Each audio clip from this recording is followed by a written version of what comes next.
ഗുരുദേവൻ്റെ പാതുകം, അതുപോലെ ഗുരുദേവൻ താമസിച്ച 300 വർഷം പഴക്കമുള്ള ഒരു വീടുമുണ്ട്. അത് ഗുരുജിക്ക് ഏറ്റെടുക്കാൻ പറ്റുമോ എന്ന് ചോദിച്ച് ഇങ്ങോട്ടേക്ക് വിളിച്ചു. എവിടെ?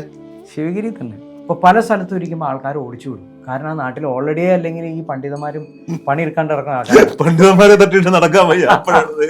അപ്പോൾ അതേ ഒരു സന്യാസി വന്നേക്കണം. അപ്പോൾ ആളുകൾക്ക് കല്ലെടുത്തെറിയുക, ഉപദ്രവിക്കുക, ഇങ്ങനത്തെ ചെറിയ പരിപാടികളൊക്കെ ഉണ്ട്. ഗുരുദേവൻ അതിൻ്റെ ഉള്ളിൽ കിടന്നപ്പോൾ ഇവന്മാരൊരു കാര്യം ചെയ്തു, ആ വാതിൽ പതുക്കെ ഒന്ന് കുറ്റിയിട്ട് വെച്ചു. ഇത്ര വലിയ സംഭവമല്ലേ, ഒന്ന് പോണ കാണാലോ എന്ന് കരുതി. പാറയും കൊണ്ട് ഒട്ടിക്കണു, സൂക്ഷ്മമായിട്ട് യാത്ര ചെയ്യണമെന്നൊക്കെ പറയുമ്പോൾ ഒന്ന് പോണ കാണാലോ. ഇവിടെയും കണ്ടു അവിടെയും കണ്ടു മറ്റൊന്നും കണ്ടു. അത് തന്നെ. എന്താണെങ്കിലും നേരം വെളുത്തപ്പോൾ ഗുരുദേവനും അവിടെ.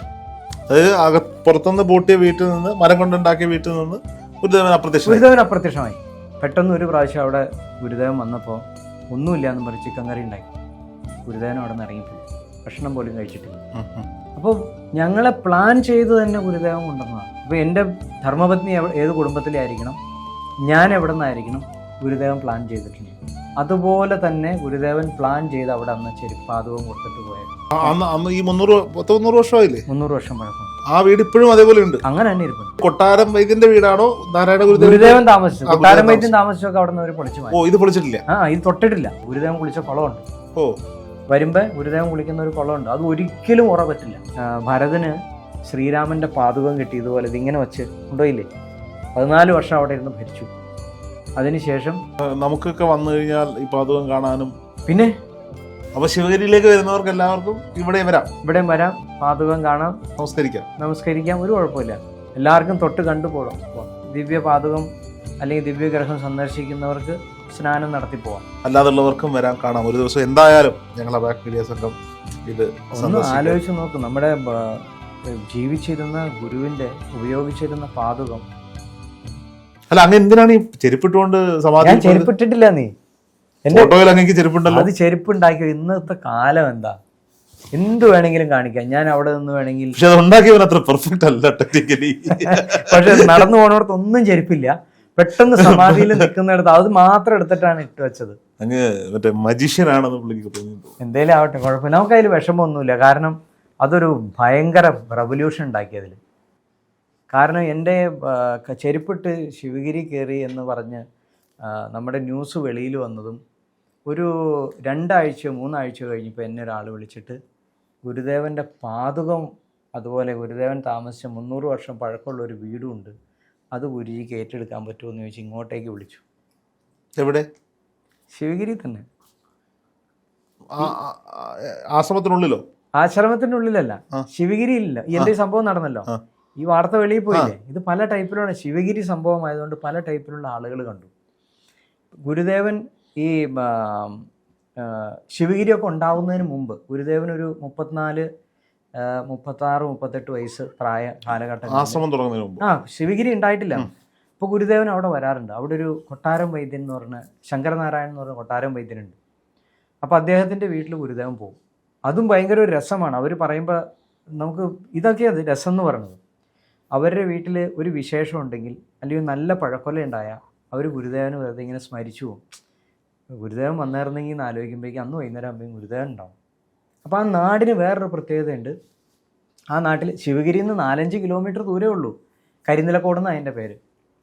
ആ നാട്ടിൽ മുഴുവൻ പണ്ഡിതന്മാരാണുള്ളത്. അപ്പോൾ ഇവന്മാരൊക്കെ വരും ഗുരുദേവനെ കാണാൻ പണ്ഡിത സദസ്സുകൾ. അപ്പോൾ ഗുരുദേവൻ പണ്ട് അവിടെ പല ഗുഹയിലും ധ്യാനിക്കാൻ വേണ്ടി പോയിരുന്നുണ്ട്. ഈ കുഴൽ വെള്ളവും ഗുഹയും ഗുരുദേവൻ്റെ ഒരു മെയിൻ സ്ഥലങ്ങളാണ്. അപ്പോൾ പല സ്ഥലത്തും ഇരിക്കുമ്പോൾ ആൾക്കാർ ഓടിച്ചു വിടും. കാരണം ആ നാട്ടിൽ ഓൾറെഡി അല്ലെങ്കിൽ ഈ പണ്ഡിതന്മാരും പണിയെടുക്കാണ്ട് നടക്കുന്ന ആൾക്കാർ പണ്ഡിതന്മാരെ തട്ടിയിട്ട് നടക്കാൻ വയ്യ. അപ്പോൾ അതേ ഒരു സന്യാസി വന്നേക്കണം. അപ്പോൾ ആളുകൾക്ക് കല്ലെടുത്തെറിയുക, ഉപദ്രവിക്കുക, ഇങ്ങനത്തെ ചെറിയ പരിപാടികളൊക്കെ ഉണ്ട്. അപ്പോൾ ഇതിന് ഏറ്റവും നല്ല സാഹചര്യം ഉണ്ടായിരുന്ന ഈ കരിനിലക്കോട്ടിൽ ഇവരുടെ വീട്ടിലാണ്. അപ്പോൾ ഈ കൊട്ടാരം വൈദ്യൻ്റെ വീട്ടിൽ എല്ലാവരും വരും. അവർ വന്നിരുന്ന് ചർച്ചകൾ ചെയ്യും. ഗുരുദേവൻ എല്ലാവരും പിരിഞ്ഞു പോവുകയും ചെയ്യും. അപ്പോൾ ഈ ഗുരുദേവൻ പറയുന്ന കാര്യങ്ങൾ അന്നത്തെ സമൂഹം വിചാരിച്ചിരുന്നത് ഭയങ്കര തള്ളാണ്. എല്ലാ സമയത്തും ഉണ്ടല്ലോ. സ്വാഭാവികമായിട്ട് ഇപ്പൊ അങ്ങ് പറയുമ്പോൾ പലരും തള്ളാണ്. അതെ, ഗുരുദേവൻ അന്ന് ഇവിടെ അരുവിപ്പുറത്ത് പ്രതിഷ്ഠ നടത്തിയ മാജിക് അറിയാം. എന്നിട്ടും അതിൻ്റെ സത്യാവസ്ഥ പറയുമ്പോൾ പലരും ധരിക്കും ഇത് ചുമ്മാ തള്ളാം. ഇങ്ങനത്തെ ഒരു ധാരണ ആ സമൂഹത്തിൽ ചെറുതായിട്ടുണ്ടായിരുന്നു. ഇന്നത്തെ തള്ളകൾ നാളെയുടെ. അതെ, ഒരു ദിവസം ഉമ്മാരെന്ത് ചെയ്തു, സുഹൃത്തുക്കൾ തന്നെ എല്ലാവരും ഒരുമിച്ചിരിക്കുന്ന സുഹൃത്തുക്കൾ. അന്ന് ഗുരു എഴുതി വച്ചിട്ടുണ്ടെങ്കിലും ശ്രീനാരായണ ഗുരു എന്ന് പറഞ്ഞാൽ അങ്ങനെ ഫേമസ് ആയിട്ടില്ല. ഒരു ദിവസം ഗുരു ഇതേപോലെ ഭക്ഷണമൊക്കെ കഴിച്ച് എല്ലാവരും വർത്താനമൊക്കെ പറഞ്ഞ് കിടക്കുകയാണ്. അപ്പോൾ ഗുരുവിന് താമസിക്കാൻ വേണ്ടിയിട്ട് അവിടെ പ്രത്യേകം വീടുണ്ട്. ഒരു മരം കൊണ്ടുണ്ടാക്കിയ ഒരു ചെറിയ വീടാണ്. അപ്പോൾ അതിനകത്തേ ഗുരു കിടക്കുകയുള്ളൂ. അത് കൊട്ടാരം വൈദ്യൻ ഗുരുവിന് വേണ്ടി കൊടുത്തേക്കണതാണ്. അപ്പോൾ ആ കൊട്ടാരം വൈദ്യൻ എത്രമാത്രം ബഹുമാനിക്കേണ്ടെന്ന് ആലോചിക്കും. അദ്ദേഹത്തിന് ഏതാണ്ട് 19 ഏക്കർ ആ ഏരിയയിൽ സ്ഥലമുണ്ട്. അപ്പോൾ ഗുരുദേവൻ അതിൻ്റെ ഉള്ളിൽ കിടന്നപ്പോൾ ബാക്കിയുള്ളവരൊക്കെ പുറത്താണ് കിടക്കുന്നത്. ഇവന്മാരൊരു കാര്യം ചെയ്തു, ആ വാതിൽ പതുക്കെ ഒന്ന് കുറ്റിയിട്ട് വെച്ചു. ഇത്ര വലിയ സംഭവമല്ലേ, ഒന്ന് പോണ കാണാലോ എന്ന് കരുതി. പാറയും കൊണ്ട് ഒട്ടിക്കണു, ഇങ്ങനെ എന്താണ് സൂക്ഷ്മമായിട്ട് യാത്ര ചെയ്യണമെന്നൊക്കെ പറയുമ്പോൾ ഒന്ന് പോണ കാണാലോ. ഇവിടെയും കണ്ടു അവിടെയും കണ്ടു മറ്റേ കണ്ടു. അത് തന്നെ. എന്താണെങ്കിലും നേരം വെളുത്തപ്പോൾ ഗുരുദേവനും അവിടെ ഇല്ല. കംപ്ലീറ്റ് ആളുകൾക്കും ബോധ്യപ്പെട്ടു ഇത് സംഭവമാണെന്നുള്ളത്. അതായത് പുറത്തുനിന്ന് പൂട്ടിയ വീട്ടിൽ നിന്ന്, മരം കൊണ്ടുണ്ടാക്കിയ വീട്ടിൽ നിന്ന് ഗുരുദേവൻ അപ്രത്യക്ഷമായി. ഗുരുദേവൻ പോയതിന് ശേഷം ഇവർക്കൊക്കെ ബോധ്യപ്പെട്ടു ഗുരുദേവൻ ഒരു സംഭവമാണെന്ന് മനസ്സിലായി. പിന്നെ ഗുരുദേവൻ കൂടുതൽ അവിടെ പോയി ഇങ്ങനെ സംസാരിച്ച് നമ്മളെപ്പോലെ ഇവിടെ ചളമാവാൻ നിന്നിട്ടില്ല. ഗുരുദേവൻ പിന്നീട് വരുമ്പോൾ ഗുരുദേവൻ്റെ 2 പാദുകം കൊടുത്തു. ആ ഉപയോഗിച്ചിരുന്ന പാദുകം കൊടുത്തു, ഇത് ഇവിടെ വച്ചേക്കും എന്ന് പറഞ്ഞിട്ട് ഗുരു അങ്ങോട്ട് പോയി. കൊട്ടാരം വൈദ്യനായിട്ടുണ്ടാകുന്ന ശങ്കരനാരായണൻ അദ്ദേഹത്തിൻ്റെ തലമുറ നല്ല ഭംഗിയായിട്ട് അത് സംരക്ഷിച്ചു. അവരുടെ മക്കളും അതിൻ്റെ മക്കളും പിന്നീട് അങ്ങോട്ടേക്ക് പോയില്ല ഗുരു. പിന്നെ ഗുരു പോയിട്ടില്ല, അത് അവസാനമായിരുന്നു. പിന്നെ ഗുരു വേറെ വഴിക്കൊക്കെ യാത്ര ചെയ്തു. അദ്ദേഹത്തിന്റെ ഒരു സാമീപ്യം അറിയാൻ അത് കഴിഞ്ഞ ഗുരുദേവന് കാലങ്ങൾ കഴിയുമ്പോൾ ഇതിനെന്തെങ്കിലും ആവശ്യമുണ്ടെന്ന് ഗുരുവിനറിയാം. ഗുരു ഭയങ്കര ദീർഘവീക്ഷണമാണ്. ഇപ്പോൾ എൻ്റെ ജന്മം ഞാൻ പറഞ്ഞു അല്ലേ, ഞാൻ എപ്പോഴെങ്കിലും പറഞ്ഞിട്ടുണ്ടോ ഇല്ലേ, ഒന്നുകൂടി പറയാം. എൻ്റെ അമ്മയുടെ അച്ഛൻ്റെ അച്ഛൻ, എൻ്റെ അച്ഛൻ്റെ അമ്മയുടെ അച്ഛൻ്റെ അച്ഛൻ, ഇവർ രണ്ടുപേരും ശ്രീനാരായണ ഗുരുവിൻ്റെ സഹയാത്രികരാണ്. ഇവർ രണ്ടുപേരും സ്ഥിരമായിട്ട് ഗുരുദേവനെ കാണുന്ന നീലീശ്വരത്താണ്. കാലടി നീലീശ്വരമില്ലേ, ആ ഭാഗത്ത് ഗുരുദേവൻ വരുമ്പോൾ, അല്ലാതെ പണ്ട് ഇങ്ങനെയൊന്നും പോക്കില്ല. ഇവർ ഗുരുദേവനോട് ഭയങ്കര സ്നേഹമാണ്.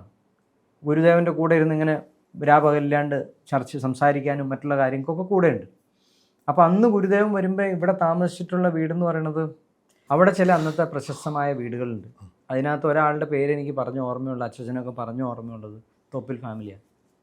അപ്പോൾ ഇത് പറയാൻ കാരണം വേറെ ഒന്നുമില്ല, അവിടെ ഇതേപോലെ ഗുരുദേവൻ ഒരു പരീക്ഷണം നടത്തി. പെട്ടെന്ന് ഒരു പ്രാവശ്യം അവിടെ ഗുരുദേവൻ വന്നപ്പോൾ ഒന്നുമില്ല എന്നും പറഞ്ഞ് ചിക്കൻ കറി ഉണ്ടാക്കി. ഗുരുദേവൻ അവിടെ നിന്ന് ഇറങ്ങിപ്പോയി, ഭക്ഷണം പോലും കഴിച്ചിട്ടില്ല. പിന്നെ വേറൊരു വീട്ടിലാറും വരുമ്പോൾ താമസിക്കും. ആ ഒരു വീട്ടുപേര് ഞാൻ മറന്നുപോയി. ഗുരുദേവൻ ഇതേപോലെ പുറത്തുനിന്നൊന്ന് പൂട്ടി പരീക്ഷിച്ചു. പിറ്റേ ദിവസം നേരം വെളുക്കുമ്പോൾ അവിടെ ശിവരാത്രിക്ക് കാലടി അവിടെ സാധാരണ ശിവരാത്രി സമയത്ത് വെക്കുന്ന പൊരിയും ഇതുണ്ടല്ലോ, അവർ പുറത്തുനിന്ന് വാതിൽ തുറക്കുമ്പോൾ ഗുരുദേവൻ എണീറ്റ് വന്ന് അവർക്ക് കൊടുത്ത് ഈന്തപ്പഴം പൊരിയും.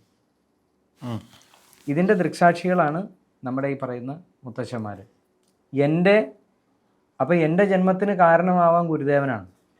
ഇനി എൻ്റെ ധർമ്മപത്നിയോ, എൻ്റെ ധർമ്മപത്നിയുടെ അമ്മയുടെ അമ്മയെ ഗുരുദേവൻ ഇങ്ങനെ കൈ പിടിച്ച് നടത്തിയിട്ടുണ്ട്. അവിടെ ഒരു സ്വാമി അപ്പൂപ്പനുണ്ട്, അവിടെ കാണാൻ വേണ്ടി ഗുരുദേവൻ ചെന്നിട്ടുണ്ട് വെൺമണി സൈഡിൽ. അപ്പോൾ മടിയിലൊക്കെ ഇരുത്തിയിട്ടുണ്ട്, കൈ പിടിച്ച് നടത്തിയിട്ടുണ്ട്. അപ്പോൾ ഞങ്ങളെ പ്ലാൻ ചെയ്ത് തന്നെ ഗുരുദേവൻ കൊണ്ടുവന്നതാണ്. അപ്പോൾ എൻ്റെ ധർമ്മപത്നി ഏത് കുടുംബത്തിലെ ആയിരിക്കണം, ഞാൻ എവിടെ നിന്നായിരിക്കണം, ഗുരുദേവൻ പ്ലാൻ ചെയ്തിട്ടുണ്ട്. അതുപോലെ തന്നെ ഗുരുദേവൻ പ്ലാൻ ചെയ്ത് അവിടെ അന്ന് ചെരുപ്പാദവും കൊടുത്തിട്ട് പോയേക്കണം. അതിന് ഗുരുദേവൻ എന്തെങ്കിലും ലക്ഷ്യം കാണും. അപ്പം നമ്മുടെ മുന്നിലേക്ക് അവിടെ നിന്ന് ഇങ്ങോട്ട് കോൾ വരികയാണ്, ഇങ്ങനൊരു സാധനം ഇരിപ്പുണ്ട്, ഞങ്ങൾ 5 തലമുറകളായിട്ട് സംരക്ഷിച്ചു. അവരല്ല പറയണത്, വേറൊരാളാണ്. അവർ 5 തലമുറ ആയിട്ട് സംരക്ഷിച്ചു. ഇപ്പം അത് ഒരു നിവൃത്തിയില്ലാണ്ട് വളരെ മോശമായ അവസ്ഥയിൽ ഇരിക്കുകയാണ്. പുതിയ തലമുറയ്ക്ക് അത് സംരക്ഷിക്കണമെന്നുണ്ട്, അവർ സാമ്പത്തികമായിട്ട് ഇത്തിരി പ്രശ്നത്തിലൊക്കെയാണെന്ന് പറഞ്ഞു. അപ്പോൾ ഞാൻ എൻ്റെ മനസ്സിൽ തോന്നി, ഞാൻ എന്തിനാണ് പോയി സംരക്ഷിക്കണേ, വലിയ വലിയ ആളുകൾ വേറെ ഉണ്ടല്ലോ, നമ്മളതിൻ്റെ പിന്നാലെ പോകേണ്ട ആവശ്യമില്ലോ എന്ന് പറഞ്ഞു. ഇതേ ദിവസം ധ്യാനത്തിലാണ് ഇത് രണ്ടും പറഞ്ഞത്. നമ്മുടെ 1 രൂപ ആർക്കും കൊടുത്തിട്ടില്ല എന്ന് മറ്റേ കാര്യം. ഇത് കേട്ടപ്പോൾ എൻ്റെ മനസ്സിൽ തോന്നി, ഗുരു എന്തോ പറയാൻ ആഗ്രഹിക്കുന്നുണ്ടല്ലോ. അപ്പം ഞാനിങ്ങനെ റിവൈൻഡ് ചെയ്തപ്പോഴാണ് ഓർക്കുന്നത്, കുറച്ച് നാൾ മുമ്പല്ലേ ഒരാൾ ഈ പാദുകത്തിൻ്റെ കാര്യം പറഞ്ഞു. ഞാൻ ഉടനെ ഫോൺ എടുത്ത് വെച്ച് പറഞ്ഞു, ഞാൻ നാളെ വരികയാണ്, എനിക്കതൊന്ന് കാണാൻ പറ്റുമെന്ന് ചോദിച്ചു. പുള്ളി പറഞ്ഞു, ചെയ്യാൻ ഗുരുജി, ഒരു കുഴപ്പമില്ല. ഞാൻ ട്രിവാൻഡ്രത്ത് ചെന്നു, അവിടെ നിന്ന് നേരെ നമ്മുടെ ശിഷ്യഗണങ്ങളുണ്ടായിരുന്നു, അവരെയും കൂട്ടി നേരെ പോയി അവരുടെ പാദുകം ഇരിക്കണ കണ്ടു. കണ്ടപ്പോൾ എൻ്റെ ശരിക്കും പറഞ്ഞാൽ കണ്ണ് നിറഞ്ഞു. ഇത്രയും പുരാതനമായിട്ടുള്ള ആ ബിൽഡിംഗ്, ഞാൻ ആ വീഡിയോ അയച്ചു തരാം. അത് ആകപ്പാടെ ക്ഷയിച്ചിട്ട് അതിൻ്റെ മുകളിൽ ഷീറ്റൊക്കെ അടിച്ചു വെച്ചേക്കുക. ഈ 300 വർഷമായില്ലേ? 300 വർഷം പഴക്കമുണ്ട്. ആ വീട് ഇപ്പോഴും അതേപോലെ ഉണ്ട്, അങ്ങനെ തന്നെ ഇരിപ്പുണ്ട്. അത് അതായത് കൊട്ടാരം വൈദ്യന്റെ വീടാണോ നാരായണ ഗുരുദേവൻ താമസിച്ചു, കൊട്ടാരം വൈദ്യം താമസിച്ചൊക്കെ അവിടെ നിന്ന് അവർ പൊളിച്ചു മാറ്റി. ഇത് പൊളിച്ചിട്ടില്ല. ഇത് തൊട്ടിട്ടില്ല. ഇത് അവർ കുടുംബപരമായിട്ട് ഒരു 51.5 സെന്റ് സ്ഥലവും ഇതും അങ്ങനെ തന്നെ പ്രിസർവ് ചെയ്ത് വെച്ചേ. ഗുരുദേവൻ കുളിച്ച കുളമുണ്ട്. വരുമ്പോൾ ഗുരുദേവൻ കുളിക്കുന്ന ഒരു കുളമുണ്ട്. അത് ഒരിക്കലും ഉറ പറ്റില്ല. എപ്പോഴും ഇങ്ങനെ പൈപ്പിൽ കൂടെ ഇങ്ങനെ വെള്ളം ചാടിക്കൊണ്ടിരിക്കും. അപ്പോൾ ഒരു ദിവ്യഗ്രഹം എന്ന് തന്നെ പറയാം. ഞാൻ കുറച്ച് നേരം അവിടെ പോയിരുന്നു. അവിടെ പാതുകം ഇരിപ്പുണ്ട്. അവിടെ ഒരു കെടാവിളക്ക് കത്തിക്കുന്നുണ്ട്. അപ്പോൾ അവിടെ കത്തിക്കുന്ന ആൾ പറഞ്ഞു, ഒരു എണ്ണ മേടിക്കാൻ അതിൻ്റെ കാശ് പോലും ഇല്ല ഗുരുജി എന്ന് പറഞ്ഞു. അപ്പോൾ വളരെ കഷ്ടമാണെന്ന് മനസ്സിലായി. എങ്കിലും അവർ കഷ്ടപ്പെട്ട് അതിനെ പ്രിസർവ് ചെയ്ത് കൊണ്ടു നടക്കുന്നുണ്ട്. ഇത് ലോകം അറിഞ്ഞിട്ടില്ല. ഞാൻ വീട്ടുകാരുമായിട്ട് സംസാരിച്ചു. അപ്പോൾ അവർക്കറിയില്ലോ നമ്മുടെ ലക്ഷ്യം. അപ്പോൾ ചോദിച്ചു, ഗുരുജി ബാംഗ്ലൂരിൽ നിന്ന് ഇവിടെ വന്നു, എന്താണ് ഗുരുജിയുടെ ലക്ഷ്യം? അപ്പം ഞാൻ പറഞ്ഞു, ഒരു പെൺകുട്ടി ഒരച്ഛനും അമ്മയ്ക്കും ഉണ്ടായാൽ അതിനെ വളർത്തി വലുതാക്കി ആർക്കും കെട്ടിച്ചു കൊടുക്കും ഇല്ലേ? പ്രത്യേകിച്ച് എന്ത് ലക്ഷ്യം ഉണ്ടായിട്ടാണ്? ഒരു സ്വാർത്ഥ മോഹമില്ല. ഞാൻ അതുപോലെ ഇതെല്ലാം പ്രിസർവ് ചെയ്ത് റെഡിയാക്കി ഞാൻ നിങ്ങൾക്ക് തന്നിട്ട് പൊക്കോളാം. എൻ്റെ ആഗ്രഹം അത്രേ ഉള്ളൂ. ഇത് ഗുരുവിന് വേണ്ടി സംരക്ഷിക്കുക എനിക്ക് ചെയ്യാൻ പറ്റുന്ന ഒരു ഭാഗ്യമാണ്. ഞാൻ ഏറ്റെടുത്തു. രണ്ടാമത് ചിന്തിച്ചില്ല. കാരണം ഒന്ന് ആലോചിച്ച് നോക്ക്, ഇതാണ് നമ്മുടെ പാരമ്പര്യം എന്ന് പറഞ്ഞാൽ, അല്ലെങ്കിൽ നമ്മുടെ സംസ്കാരം. ഇത് വർക്കല ശിവഗിരിക്ക് അടുത്താണെന്നല്ലേ പറഞ്ഞത്? ആശ്രമം ഇത് ഏറ്റെടുക്കാൻ കാരണം 300 വർഷം എന്തൊക്കെയോ അത് എനിക്ക് വേണ്ടി വച്ചേർന്നാണ്. അതാണ് അതിൻ്റെ ശരി. കാരണം അതുകൊണ്ട് ഇവർക്ക് കിട്ടിയില്ല മറ്റവർക്ക് കിട്ടിയില്ല എന്ന് പറഞ്ഞേക്കാൾ എനിക്ക് സന്തോഷം തോന്നുന്നത് എന്നെ ബാംഗ്ലൂരിൽ നിന്ന് ഭഗവാൻ വിളിച്ചു വരുത്തിയതാണ് അത് തരാൻ വേണ്ടിയിട്ട്. ഓക്കെ, എനിക്ക് വേറെ ഒന്നും പറയാനില്ല. 51 സെന്റും ആ കെട്ടിടവും നാരായണ ഗുരുദേവന്റെ പാദുകങ്ങളും ഒക്കെ നമ്മുടെ പേരിലേക്ക് അത് രജിസ്റ്റർ ചെയ്ത് തന്നു. അപ്പം ഞാൻ വില കൊടുത്ത് വാങ്ങിയതാണോ? ഇല്ല, ഞാനൊന്നും മുടക്കിയിട്ടില്ല. അവർക്കത് അത്രമേൽ എന്നോട് ഇഷ്ടമായിട്ട് തന്നതാണ്. ഞാനിതെല്ലാം ചെയ്ത് കഴിഞ്ഞിട്ട് അവരെ ഏൽപ്പിച്ചിട്ട് ഞാനങ്ങ് പോകും. ഇത് സംരക്ഷിച്ച് തിരിച്ചു കൊടുക്കാം. ഞാൻ തിരിച്ചു കൊടുക്കും. എനിക്ക് വേണ്ട. കാരണം അത് അവർക്ക് വേണ്ടി ഗുരുദേവൻ കൊടുത്തതാ അല്ലേ? എനിക്കൊരു ഭാഗ്യം കിട്ടിയേക്കാണ്. ഇപ്പോൾ ഭരതന് ശ്രീരാമൻ്റെ പാദുകം കിട്ടിയതുപോലെ ഇതിങ്ങനെ വച്ച് കൊണ്ടുപോയില്ലേ? 14 വർഷം അവിടെ ഇരുന്ന് ഭരിച്ചു. അതിനുശേഷം ചേട്ടന് തന്നെ സ്ഥാനം ഒഴിഞ്ഞു കൊടുക്കുക. ഞാനതേ ആഗ്രഹിക്കുന്നുള്ളൂ. ആ ഗുരുവിൻ്റെ പാദുകം അതുപോലെ തന്നെ സംരക്ഷിക്കും. ആ വീടിനെ ഏറ്റവും മനോഹരമാക്കാവുന്ന രീതിയിലാക്കും. ആ ഇരിക്കുന്ന സ്ഥലവും ഏറ്റവും മനോഹരമായിട്ട് എങ്ങനെ ഡെക്കറേറ്റ് ചെയ്യാവോ, അല്ലെങ്കിൽ ആ ഒരു ഏൻഷ്യൻ അല്ലെങ്കിൽ ആ ഒരു പഴയ കാലത്തെ പുതുമ നഷ്ടപ്പെടാതെ അങ്ങനെ തന്നെ സംരക്ഷിച്ച് എല്ലാം റെഡിയായി കഴിഞ്ഞിട്ട് അതേ കുടുംബത്തിനെ ഏൽപ്പിച്ച് നമ്മളങ്ങ് പോകും. നമുക്കൊക്കെ വന്നു കഴിഞ്ഞാൽ ഈ പാദകം കാണാനും പിന്നെ അപ്പോൾ റെഡി ആക്കിക്കൊണ്ടിരിക്കുക. ഇപ്പോൾ അതിൻ്റെ യാത്രയിലാണ് ഞാനിപ്പോൾ ഇവിടെ വന്നതും. ഇപ്പോൾ നേരെ വർക്കലേക്ക് ഞാൻ പോവാം. അവിടെ എന്താണ്, അവിടെ ആശ്രമമാണോ ചെയ്യാൻ പോകുന്നത്? ഒരു കൊച്ചു ഒരു ഇപ്പോൾ ഗുരുദേവൻ ഇരിക്കുന്ന വീട് പറഞ്ഞില്ലേ 300 വർഷം പഴക്കം, ആ ബിൽഡിങ്ങിനേക്കാൾ ചെറുതായിട്ടുള്ള നമ്മുടെ ഒരു ആശ്രമം. അതിൽ കൂടുതലില്ല. കർണാടകയിൽ നിന്ന് കേരളത്തിലേക്ക് മാറാൻ തീരുമാനിച്ചു? ഇല്ല, മാറില്ല.